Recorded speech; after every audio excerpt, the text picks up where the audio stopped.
दोस्तों, सुबह उठते ही डीएम साहब की एक वीडियो देखा गुवाहाटी डिस्ट्रिक्ट की, तो मुझे देख के सच में ये फील हुआ।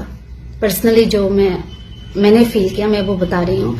शायद मैं गलत भी हो सकती हूँ क्योंकि हाउस वाइफ हूँ। दाल चावल बनाते बनाते जो दिमाग में आया, आज वही मैं शेयर कर रही हूँ आप सबको। जो मुझे गलत लगा वो शेयर कर रही हूँ। आपकी क्या ओपिनियन है, आप मुझे कमेंट में बता सकते हैं। मुझे सबसे पहले जो बात ध्यान में आया, आपको पता है दिल्ली में अरविंद केजरीवाल की जब समयकाल कार्यकाल चल रहा था, उस दौरान जब नए नए सीएम बने थे, तब वो धरने पे बैठे थे। रीजन क्या था? रीजन था कि एडमिनिस्ट्रेशन सर्विस के जो लोग हैं वो उनकी बात नहीं सुनते। ये रीजन था।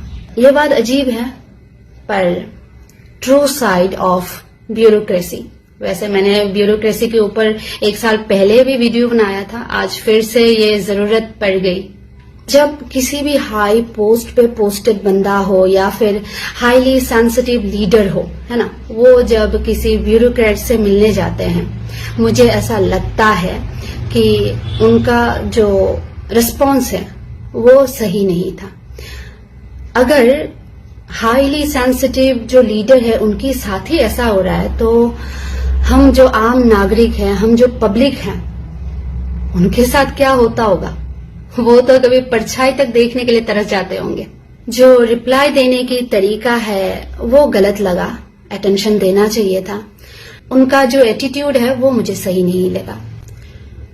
We all know that administration service के हेल्प की बगैर कोई भी देश चलाया नहीं जा सकता। एडमिनिस्ट्रेशन की किन हालात में जाने के बाद एक पब्लिक रिप्रेजेंटर के साथ ऐसा हो सकता है?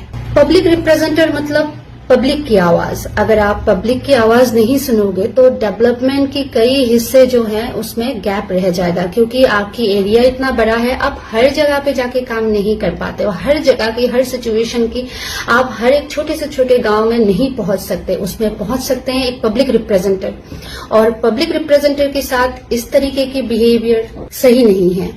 जब तक पोस्ट है, जब तक आपकी जॉब है, तो आपकी कुर्सी है, तब तक आपकी बहुत ही रेस्पेक्ट भी रहेगा, समाज में आपकी दबदबा भी रहेगा।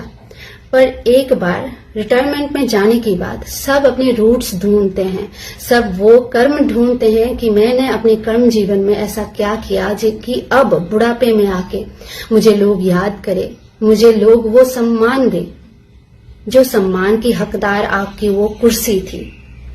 देखा जाता है कि आपने अपनी समय काल में, जॉब की समय काल में ऐशो आराम की जिंदगी दी। हर वो जिंदगी जो आपके लिए सरकार प्रोवाइड कर रही है, आपने वो सब कुछ का उपयोग किया, भोग किया। पर देखा जाता है आपको जिस पोस्ट के लिए, जिस चीज के लिए आपको उस ओहदे से नवाजा गया है, आप उस ओहदे के साथ जस्टिफाई नहीं कर पाते हो। ब्यूरोक्रेसी की इस सिस्टम के कारण पब्लिक और एडमिनिस्ट्रेशन के बीच जो गैप है वो मिट नहीं पा रही। सच क्या है, रियलिटी इसके पीछे क्या है, मुझे नहीं पता। मैंने जितना न्यूज में देखा, मुझे सच में बहुत ही ऑड लगा। आपको कैसा लगा, आप कमेंट में जरूर बताइएगा। मैं जहां तक देख पा रही हूं कि ब्यूरोक्रेट्स ने बहुत ही ज्यादा पावर कंज्यूम करके रखा हुआ है, और ये भी सही है कि सरकार की बनने और बिगड़ने में भी ब्यूरोक्रेट्स की सबसे ज्यादा हाथ रहती है। चीफ सेक्रेटरी को इस पे और कड़ी नजर रखना चाहिए। अब इस बात पे और एक बात भी कहना चाहूंगी कि हमारी त्रिपुरा के लोग बहुत जेंटल है भाई साहब, बहुत जेंटल है। आए दिन मैं न्यूज़पेपर में, न्यूज में देखती हूँ कि आउट ऑफ स्टेट में जो है वो एमएलए के साथ डीएम की हाथापाई हो गई। कई सारे एमएलए ने डीएम के नाम पे केस फाइल कर दिया। जो भी ऑफिसर्स हैं, जो बड़े बड़े पोस्ट होल्डर हैं, उनके साथ मतभेद के कारण कई सारे केसेस चल रही है। हाल ही में एक रिपोर्ट अनुसार त्रिपुरा से गए हुए एक ऑफिसर के ऊपर इंक्वायरी चल रही है। एक आईएएस ऑफिसर जिनको डिप्यूटेशन में आउट ऑफ स्टेट भेजा गया है। चल क्या रहा है भाई? मुझे ये समझ में नहीं आता कि त्रिपुरा के लोग ज्यादा अवेयर है या फिर आउट ऑफ स्टेट के लोग हमसे ज्यादा अवेयर है। क्या लगता है आपको? आईएएस ऑफिसर इन इंडिया वो सबसे ज्ञानी व्यक्तियों में से एक है। तो भाई जब ज्ञान अगर सर पे चढ़ के बोलने लगे, दैट टाइम उसे अहंकार कहते हैं, उसे अहंकार कहते हैं। और अहंकार हर किसी की पतन की वजह होता है। मैंने ये कहावत भी सुनी है कि जो जितना ज्ञानी वो उतना ही सरल सीधा। जो भी एडमिनिस्ट्रेशन में कुर्सी होल्ड करके बैठे हुए हैं, मैं उनको कहना चाहूंगी कि ये कुर्सी आपकी ऐशो आराम के लिए नहीं है, ये कुर्सी लोगों की सेवा के लिए है। और आपको इस कुर्सी की, क्योंकि कहते हैं जितना बड़ा ऊंचा स्थान उतनी ही दायित्व भी ऊंची होती है, बहुत ज्यादा होती है। मैं भी बहुत बिजी रहते हो, मैं भी बहुत सारा काम है जी, ये आपकी फर्ज में आता है। और ये काम के लिए ही आपको इतनी इज्जत, इतनी सम्मान और इतना प्यार लोगों से मिलता है।